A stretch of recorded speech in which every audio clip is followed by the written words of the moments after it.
భారత్ పాకిస్తాన్ సరిహద్దులో పరిస్థితి కాస్త మారింది. నిన్నటి వరకు టెన్షన్ వాతావరణం నుంచి మామూలు స్థితికి చేరింది. దీంతో వ్యాపారులు తిరిగి తమ వ్యాపారాలను ప్రారంభించారు. ఇప్పుడిప్పుడే ఇళ్ల నుంచి జనం బయటకు వస్తున్నారు.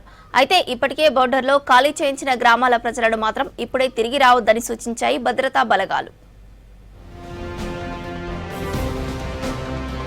భారత్ పాక్ కాల్పుల విరమణను స్వాగతిస్తున్నామన్నారు జమ్మూ శ్రీనగర్ స్థానికులు. భారత్ ఎప్పుడూ శాంతినే కోరుకుంటుందన్నారు. ఇరు దేశాల మధ్య నెలకొన్న ఉద్రిక్తతలతో జమ్మూ టూరిజం తీవ్రంగా దెబ్బతిన్నట్లు చెప్పారు. స్థానికంగా పరిస్థితులన్నీ తారుమారయ్యాయన్నారు. ఉగ్రవాదుల దాడితో ఆర్థికంగా ఇబ్బందులు ఎదుర్కొంటున్నట్లు తెలిపారు స్థానికులు. जम्मू कश्मीर खासकर वादी कश्मीर के अंदर आपने देखा है जो पिछले एक महीने से माहौल बना हुआ है यहाँ पे।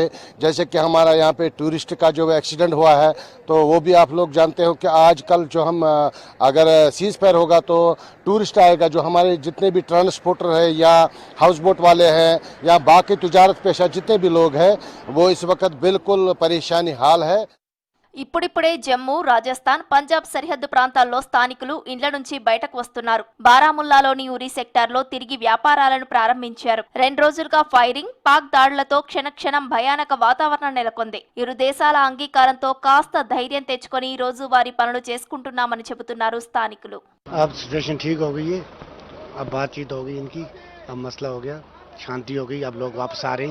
और दुकानें खुल गई हैं। अब अच्छा लग रहा है, लोगों को भी राहत महसूस हुई कि अब शांति होगी। जो बाजार में हम लोग आए हैं अपनी अपनी जो व्यवसाय हैं उनको देख रहे हैं कि उसके क्या हालात हैं, क्या है। काफी ज्यादा शेलिंग जो पिछले 4-5 दिन से पाकिस्तान की तरफ से चल रही थी, कल वो सीज फायर होने के बाद यहाँ पर थोड़ी थमी है और लोगों ने एक चैन की सांस ली है। क्योंकि जो सबसे ज्यादा जानी और माली नुकसान हुआ है वो पुंछ सिटी को ही हुआ है, जिसमें हमारी बहुत ज्यादा मासूम जाने गई हैं।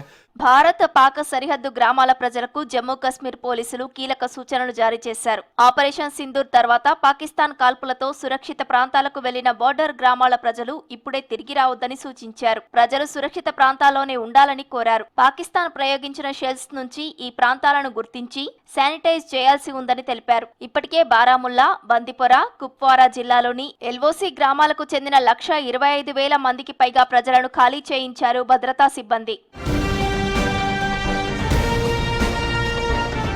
భారత్ పాకిస్తాన్ మధ్య ఉద్రిక్తతలతో దేశవ్యాప్తంగా పలు విమానాశ్రయాల్లో కట్టుదిట్టమైన భద్రత కొనసాగుతోంది. ఇవాళ ఢిల్లీ ఎయిర్పోర్ట్ నుంచి దాదాపు 100 విమాన సర్వీసులు రద్దయినట్లు అధికారులు తెలిపారు. పలు ప్రాంతాల్లో ఇప్పటికే 32 విమానాశ్రయాలను తాత్కాలికంగా మూసివేశారు.